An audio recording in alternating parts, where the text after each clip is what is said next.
3 месяца назад на территории Луганской и Донецкой народных республик была объявлена эвакуация жителей в Россию. Якутия одна из первых предложила свою помощь в организации гуманитарных мероприятий для тех, кто вынужденно покинул родные дома. В 2014 году регион также принимал жителей Донбасса. Сейчас крупнейшие компании республики, такие как «Алроса», «Эльгауголь» и «Колмар», заявили о своем согласии оказать помощь и поддержку в размещении семей и решении вопросов трудоустройства. Этот посыл поддержали другие предприятия и местные жители. Очень серьезная тема, которая абсолютно не требует, которая абсолютно требует внимательного и всестороннего рассмотрения и подхода. Ни в коем случае нельзя допустить, чтобы люди, приехав далеко-далеко, от своего дома к нам, в нашу гостеприимную республику, в наш район, ощутили себя как-то неуютно и столкнулись с какими-либо проблемами. Вот для этого мы уже сегодня начинаем собираться, чтобы все эти моменты исключить из работы оперштаба Нерюнгинского района по размещению беженцев из республики Донбасс. С трудоустройством на территории нашего района с этим вообще у нас проблем не должно возникать никаких, потому что на территории нашего района работают и ведут свою успешную деятельность крупнейшие недропользователи Российской Федерации, а также у нас имеется достаточное количество вакансий и в других социально-культурных объектах, и других учреждениях, где их работа, их профессиональные знания и качества абсолютно, я уверен, подойдут. Екатерина Горбаткова – одна из первых беженцев, кто приехал в Нерюнгринский район. Здесь работает муж, поэтому, как объявили эвакуацию в Донецке, женщина с 2 детьми сразу же выехала в Россию. Здесь встретили хорошо, муж снял квартиру, он жил в общежитии, он здесь взял квартиру за сутки быстро, нашел квартиру, сразу привез нас сюда. Мы здесь обратились, когда был выходной, сразу обратились в МФЦ. МФЦ подсказала, что нужно обратиться в ТЗН.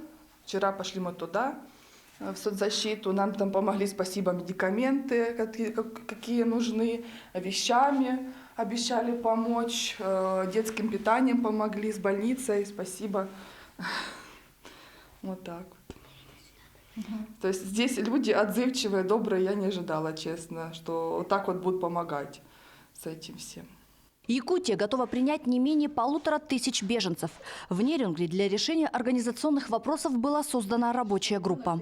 Прибывающим гражданам оперативно оказывается поддержка. Дети устроены в школы и сады, решаются вопросы трудоустройства. Анна Лемеш с детьми тоже приехала из Донецка на север к мужу, который работает в компании «Колмар». 18 числа у нас объявили эвакуацию. И 20 числа мы сели в автобус эвакуационный и приехали на границу Российской Федерации, где нас встретили МЧС, поселили нас в палатке. Сразу на несколько часов, пока мы ждали автобуса, на Таганрог, чтобы на распределение. Когда привезли нас в Таганрог, на ЖД вокзал, поезд был в Московскую область. Я отказалась. В хостеле мы несколько дней переночевали, а муж у меня из Нерюнгри, он тут работает уже 3-й год.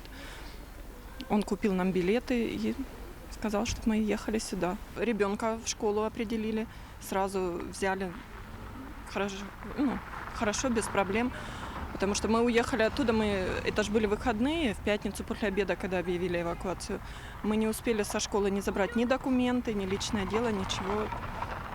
Поэтому все у нас оперативно.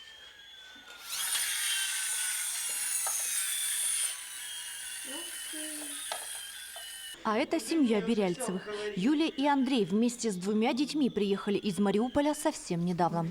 Временно поселились у родственников. Глава семьи родом из Нерюнгри, супруга из Украины. Жили в Мариуполе, но из-за страшных событий пришлось бросить все и приехать в Россию. Мы доехали до Джанкоя, до границы с Крымом. Там, наверное, мы в 11 утра приехали. До 10 вечера мы проходили границу. Потом волонтеры нас определили в пункт временного размещения. Мы переночевали там. А потом мы добирались уже сюда. Тоже на следующий день, взяли билеты до Краснодара, с Краснодара до Москвы. За свой счет? Да, все за свой счет. Потому что если ты едешь куда-то, тебе дорога не оплачивается. Сейчас остались лишь страшные воспоминания о последних месяцах в Мариуполе. Без тепла и электричества, без воды и продуктов. Уже когда пересекли границу, узнали, что при бомбежке сгорел их дом и машина. Дорога до Нерюнгри была непростой и долгой. Когда добрались, тоже было не до отдыха. Сразу начали заниматься оформлением необходимых документов. Дочь надо устроить в школу, младшего сына в детский сад и самим найти работу и жилье. Конечно, так как у меня родственники здесь. Мы не думали о путешествиях там, по Европе, еще такое. Целенаправленно сюда ехали. Были другие варианты. Вот у жены тоже родственники и в Москве, там, и в Хабаровске. Решили пока сюда, а там, возможно, что-то поменяется. Промышленники принимают на работу тех, кто имеет опыт работы в угольной промышленности. Так, компания «Колмар» оказывает помощь в размещении беженцев в поселениях района.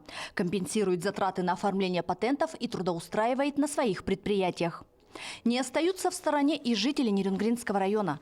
По инициативе Общественной палаты, а также Центра добровольчества Якутии и Российского Красного Креста в регионе открыт пункт сбора гуманитарной помощи. Сбор вещей начался сразу же с момента вывода беженцев на территорию России. Местные жители активно включились в работу и приносят продукты питания, посуду, средства личной гигиены, предметы первой необходимости для тех, кто оказался в сложной ситуации. Мы принимаем хорошую добротную одежду, обувь, мужскую, женскую, детскую, детские принадлежности, памперсы, крема хорошего срока годности. Если кто-то захочет принести продукты питания, не скоропорт. То есть это консервы, это крупы, это может быть сахар и так далее. Потому что в этом году, когда мы отрабатывали летом по Бяскюэль, люди приносили практически все. И тогда мы собрали, отправили в Бяскюэль где-то порядка 10 кубических метров помощи. То есть там было практически все. Сейчас у нас на складе собрано порядка 4 кубов. И вот здесь в зале у нас тоже порядка, наверное, 2 кубов вещей, которые мы сейчас тоже сортируем, смотрим. Потому что вещи приносят разные, хотя мы просим, чтобы были нормальные вещи. Но люди приносят все, иногда попадается и не совсем хорошего качества. Специалисты Управления социальной защиты Нерюнгринского района оказывают содействие прибывшим гражданам с вопросами, связанными с оформлением необходимых документов, в том числе на единовременную выплату в размере 10 тысяч рублей на каждого человека. Выдают детское питание и медикаменты. Стоит отметить, что не имеет значения, какой у беженца паспорт. Материальная помощь положена всем, кто эвакуировался централизованно на автобусах или выехал самостоятельно. К сведению граждан, прибывающих на территорию нашего района, хочу проинформировать о том, что им необходимо обратиться в отдел миграции, а также в Управление социальной защиты населения. Наше управление оказывает гражданам содействие в оформлении единовременной выплаты в размере 10 тысяч рублей на каждого прибывающего, а также по иным различным вопросам в случае необходимости. Например, оказываем содействие в трудоустройстве, оказываем содействие в оформлении несовершеннолетних в образовательные учреждения, в получении гуманитарной помощи и прочее. В Якутии созданы пункты временного размещения. Всего их 7.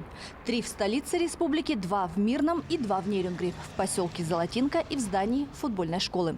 Уже набран персонал, готова материально-техническая база пункта, которая соответствует санитарно-эпидемиологическим и противопожарным требованиям.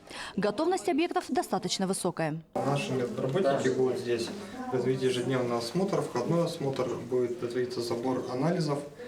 И далее уже по спискам, списки будут передаваться в детскую поликлинику и в взрослую поликлинику. И там уже будут проходить взрослые диспансеризацию, профилактический осмотр, дети медосмотр для поступления в дошкольные и школьные учреждения. В настоящий момент помещение свободно, и здесь имеется все необходимое для проживания. Оборудованные комнаты, медицинский пункт, кабинет психолога, кухня и библиотека. Объект полностью под контролем у руководства республики. Как и вопросы размещения граждан, организации питания и досуга. На сегодня у нас на территории республики прибыло 246 человек, и наибольшее количество прибывших – это в Нерюнгринский район. И мы в составе Министерства здравоохранения, Министерства труда, Государственного комитета по занятости. Прибыли проверить готовность пунктов временных размещений. В Нерюнгринском районе у нас готово 2 пункта временного размещения. Это футбольная школа и в Золотинке поселке. И сейчас мы находимся в футбольной школе. Сейчас мы отправляемся в Золотинку проверить пункт. Вы уже осмотрели вот этот пункт? Да, и он полностью готов. В день самого главного праздника нашей страны, 9 мая, из Южной Якутии на Донбасс отправилась машина с гуманитарным грузом. В сборе продуктов питания, предметов первой необходимости принимали участие предприятия, организации, предприниматели и простые граждане. Формировать и отгружать коробки помогали волонтеры. Всего нерюнгринцы отправили 15 тонн гуманитарного груза. Сегодня, в день, когда вся наша страна отмечает самый главный праздник в своей истории, День Великой Победы, вот у нас проходит такая акция. Мы отправляем груз с гуманитарной помощью шахтерам Донбасса. Мы так это и назвали этот груз. Шахтерам Донбасса от шахтеров Южной Якутии. В сборе этого груза принимали участие как наши угольные предприятия, так и все жители Нерюнгринского района. Огромную помощь оказало предпринимательское сообщество. И сегодня вот эта фура наполнена всем необходимым, что так нужно на Донбассе, жителям Донецкой и Луганской республики. Это абсолютно осознанная акция. Мы, все жители нашего района, от чистой душой, с добрым сердцем собирали все это, весь этот груз. И я считаю, все, что мы отправляем, очень пригодится жителям этих республик.